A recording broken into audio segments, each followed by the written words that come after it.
एक बार की बात है, गंगापुर गांव में एक गरीब लकड़हारा रहा करता था।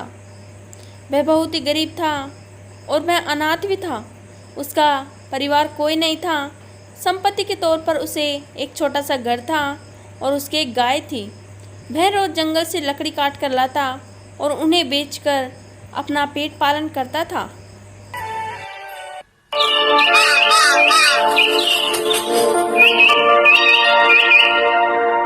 रामू रोज सुबह उठकर अपनी कुल्हाड़ी लेकर सुबह सुबह जंगल की ओर निकल जाता है।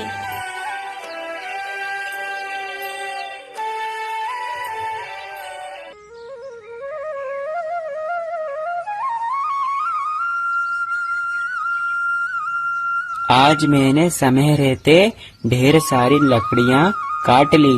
अब इन लकड़ियों को जाकर बाजार में बेच आता हूँ। इससे जो पैसे आएंगे उन पैसों से मैं अपने घर का राशन खरीदूंगा। रामू वो लकड़ियों का गट्ठर उठाकर अपने सिर पर रखकर आगे बढ़ता है।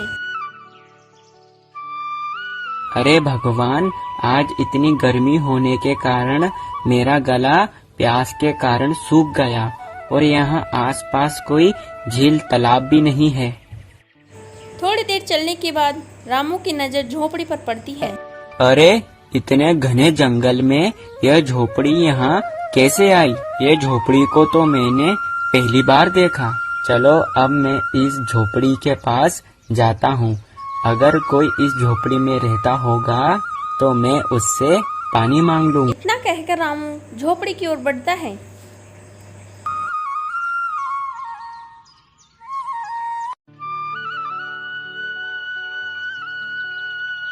कोई है जो मेरी आवाज सुन पा रहा?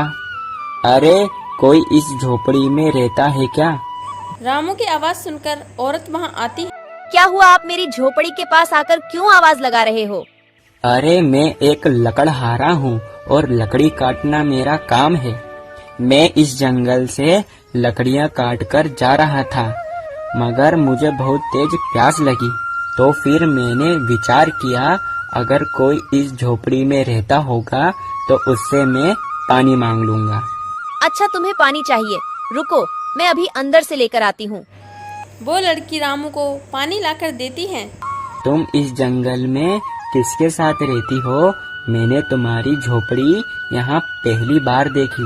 मैं जंगल में अकेली रहती हूँ। कुछ समय पहले मैं जंगल में अपने दादाजी के साथ रहती थी, मगर दादाजी के जाने के बाद अब मैं इस जंगल में अकेली रहती हूँ। तुम्हारे माता पिता कहाँ है? मेरे माता पिता नहीं हैं।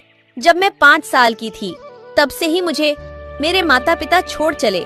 जब से मुझे मेरे दादाजी इस जंगल में इस झोपड़ी में पाल रहे थे, मगर अब वो भी मुझे छोड़ गए।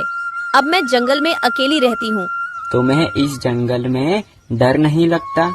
नहीं, मुझे इस जंगल में डर नहीं लगता। मुझे इस जंगल में रहने की आदत हो गई है।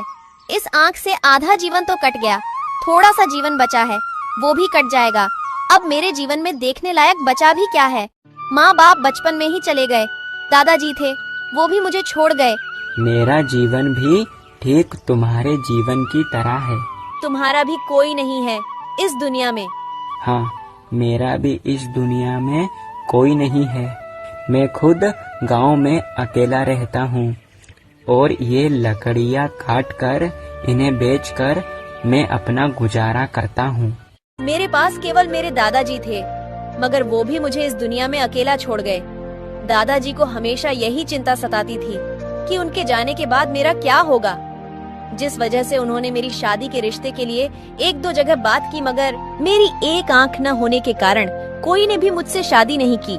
इसके दुख में दादाजी मुझे इस दुनिया में अकेला ही छोड़ गए। इतने ही बीच में रामू के मन में ख्याल आता है और वो कविता से कहता तुमसे है, मुझे एक बात कहनी है, मगर वो बात कहने से मैं जरा डर रहा हूँ। ऐसी क्या बात है जो तुम इतना सोच रहे हो? जो कहना है साफ साफ कहो। क्या तुम मुझसे शादी करना चाहोगी? क्या कहा तुमने? अगर नहीं तो तुम मुझे मना भी कर सकती हो।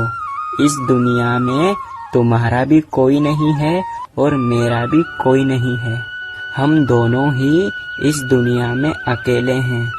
हम दोनों साथ रहकर एक दूसरे के दुख और सुख को बांट सकते हैं। हम एक दूसरे के सहारे बनेंगे।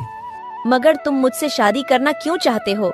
मेरी तो एक आँख ही नहीं है और दूसरी आँख से भी मुझे ठीक से दिखाई नहीं देता। मुझे उससे कोई फर्क नहीं पड़ता। तुम्हारा भी इस दुनिया में कोई नहीं है और मेरा भी इस दुनिया में कोई नहीं है।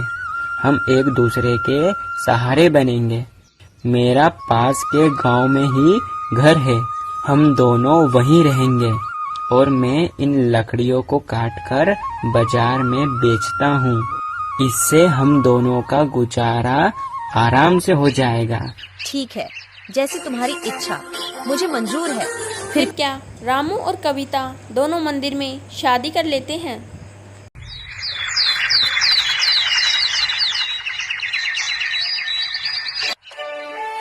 देखो, ये है मेरा छोटा सा घर और मैंने तुमसे पहले ही कहा था ना कि मेरा इस दुनिया में कोई नहीं है, कोई नहीं।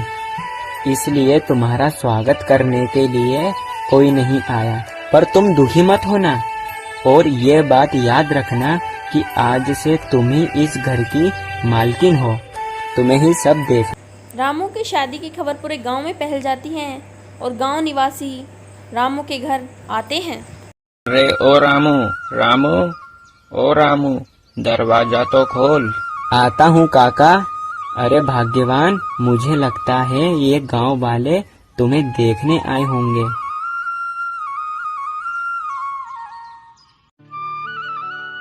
क्यों रे रामू, मैं तो समझता था कि तू बड़ा भोला भाला है। मैं पूरे गांव में सबसे सीधा सच्चा आदमी तुझे ही समझता था, मगर तू तो सबसे अलग निकला। तूने तो शादी कर ली और हम गांव वालों के कानों कान तक खबर भी नहीं आने दी। रामू काका, ये तो तुमने बहुत गलत किया, जो तुमने शादी तक की खबर भी नहीं दी। अरे मुझे तो बताने का मौका ही नहीं मिला और मैं तुम्हें क्यों नहीं बुलाता। तुम तो मेरे परिवार जैसे हो। वो सब तो ठीक है, नई दुल्हन से हमारी मुलाकात करवाएंगे या तुम ही बोलते रहोगे? हाँ क्यों नहीं, अभी बुलाता हूँ। कविता, ओ कविता, जरा देखो तुमसे मिलने बाहर कौन आया है। कविता को देखकर गांव वाले चौंक जाते हैं। रामू काका, इसकी आंख किसने फोड़ दी? तुमने लड़की ठीक से देखी नहीं थी क्या? अरे रामू, जब तुझे इतना ही शादी का भूत सवार था तो मुझसे कह देता।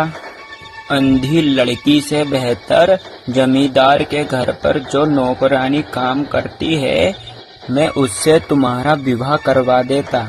ये अंधी लड़की से तो वो कई ज्यादा सुंदर है।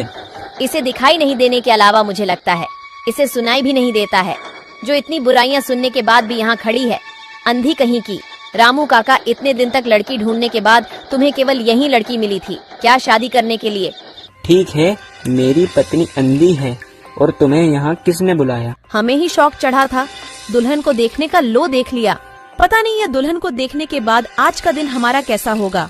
तुम्हें किसने कहा था यहाँ आकर मेरी दुल्हन को देखो? जाओ जाओ मेरे घर से। अगर पत्नी जरा सी सुंदर होती तो पता नहीं क्या करता। चलो चलो, हमें ही इसे देखने का शौक आया था। चलो अब। जाओ मेरे घर से, यहाँ से निकलो। इस तरह कविता का पूरा गांव मजाक उड़ाता है।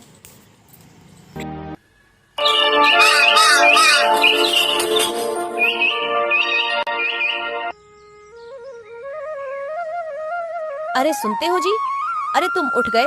अब जाकर तुम नहा लो, जब तक मैं नदी से पानी लेकर आती हूँ। फिर तुम्हें मैं खाना बना कर दूंगी। ठीक है भाग्यवान, भाग्यवान, नदी से पानी मैं लेकर आ जाता हूँ।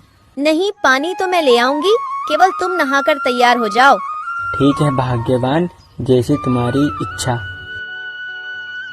इतना कहकर कविता पानी भरने के लिए निकल जाती हैं। देखो, अपने गांव की नई नवेली दुल्हन आ रही है। आने दो, आज इसे अच्छे से बताती हूँ। अगली बार यह नदी में पानी भरने का सोचेगी भी नहीं। जरा देखकर आना, मेरा मटका रखा है, उसमें पैर मत लगा देना। क्या बिमला, तुम कहना क्या चाहती हो? उसे दिखता नहीं है, यह अंधी है क्या? अरे हाँ, मैं तो भूल ही गई, ये तो सच में अंधी है। अरे मैं वही सोचूं कि कि रामू काका ने ये अंधी को पानी भरने के लिए आने कैसे दिया? अगर इसे दिखाई न देते हुए नदी में गिर गई तो? अरे बिमला बहन, ये अंधी को मगर एक फायदा जरूर है। कैसा फायदा मैं कुछ समझी नहीं। अरे जो हमें काजल 1 महीना चलता है, वो अंधी को कम से कम 2 महीना चलता होगा है। तुमने बिल्कुल ठीक कहा। कविता का खूब मजाक उड़ाते हैं और कविता फिर घर आने लगती हैं वहाँ से।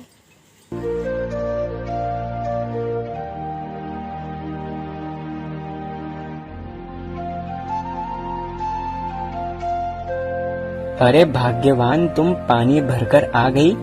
रामू की नजर मटके पे पड़ती है और वह कहता है, अरे भाग्यवान, तुम्हारा मटका तो खाली है, तुम पानी भरकर क्यों नहीं लाई? कविता कुछ बोले बिना वहाँ से चली जाती है। अरे भाग्यवान, क्या हुआ? मेरी बात का जवाब तो दो। मेरी बात का जवाब तो दो। मैं पानी भरने नदी के किनारे गई तो गांव की औरतों ने मुझे वहाँ भी चिढ़ाया, अंधी कहकर। उनकी इतनी हिम्मत, नदी किनारे तुम्हारी बेइज्जती, अब मुझसे बर्दाश्त नहीं होता।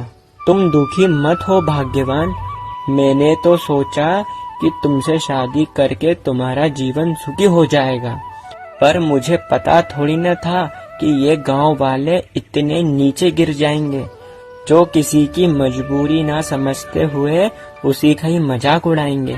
इसमें तुम्हारी कोई गलती नहीं है, गलती तो मेरे पिछले जन्म के कर्मों की है जो मैं भोग रही हूँ। नहीं भाग्यवान, अब से हम इस गांव में नहीं रहेंगे, हम इस गांव को ही छोड़ देंगे, हम शहर जाएंगे, वहीं मुझे कुछ न कुछ तो काम मिल ही जाएगा।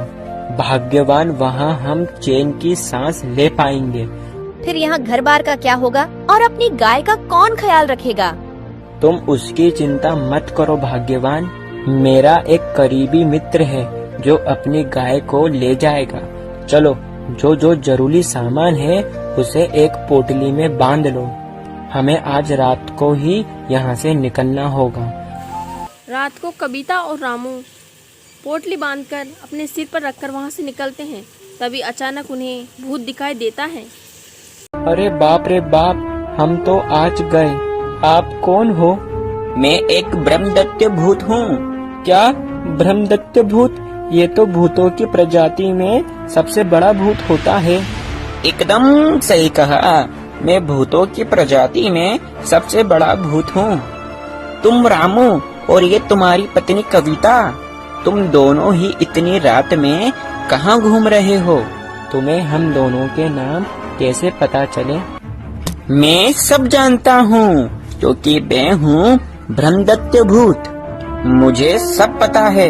जो मुझे रात में मिलता है, मैं उसे मनचाहा वरदान देता हूँ। क्या तुम हमें वरदान दोगे? मांगो, तुम्हें क्या वरदान मांगना है? अरे भाग्यवान, मुझे तो कुछ समझ नहीं आ रहा कि ये ब्रह्मदत्त भूत से क्या वरदान मांगे। तुम्हारे मन में कुछ विचार हो तो बताओ। हम धन मांग लेते हैं, हमारे पास बहुत सारा धन होगा तो कोई गांव वाला हमारा मजाक नहीं उड़ा पाएगा। नहीं भाग्यवान, मुझे धन नहीं चाहिए। मैं ब्रह्मदत्त भूत से तुम्हारी आँख मांग लेता हूँ, जिससे तुम्हें कोई नहीं सताएगा। मगर मेरी आँख आ जाने से अपनी गरीबी दूर थोड़ी ना होगी। अरे जरा जल्दी करो, मुझे और कहीं भी जाना है, जरा जल्दी मांगो वरदान।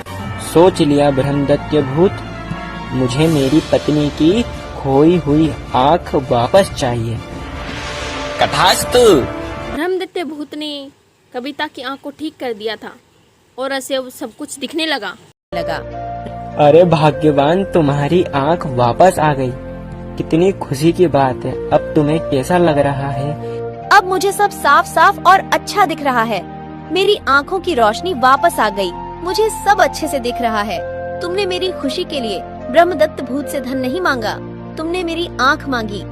नहीं भाग्यवान, मुझे धन से ज्यादा तुम प्रिय हो। रामू और कविता की खुशी देखकर ब्रह्मदत्त भूत भी खुश हुआ और कहा, अरे वाह, तुम दोनों कितने खुश लग रहे हो। तुम्हें खुशी देखकर मुझे एक वरदान देने की और इच्छा है। तुम दोनों अपने एक एक हाथ फैलाओ। ब्रह्मदत्त भूत की जादू करते ही रामू और कविता के हाथ में एक एक सोने की मोहर आती है। अरे भाग्यवान, देखो सोने की मोहर। कितनी चमक रही है सोने की मोहर। अब मैं चलता हूँ और तुम्हें ये गांव छोड़ने की कोई जरूरत नहीं है। जाओ, अपने गांव की ओर वापस लौट जाओ। भूत के कहते ही रामू और कविता खुशी खुशी अपने गांव लौट जाते हैं।